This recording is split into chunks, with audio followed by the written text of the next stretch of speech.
अली, तुम्हें हरगिज़ ऐसा नहीं कहना चाहिए कि अपने घर में मुलाजमीन को तकलीफ देते हैं। देखो उसे, अगर हम इतने ही बुरे होते तो वो इस वक्त यहाँ नहीं होती।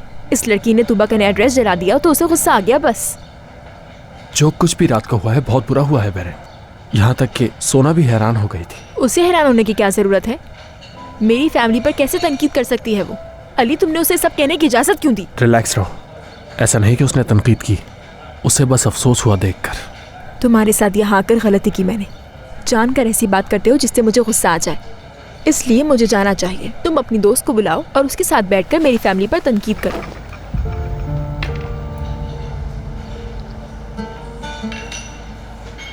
तुम्हारी फैमिली भी मेरी फैमिली है बेरन।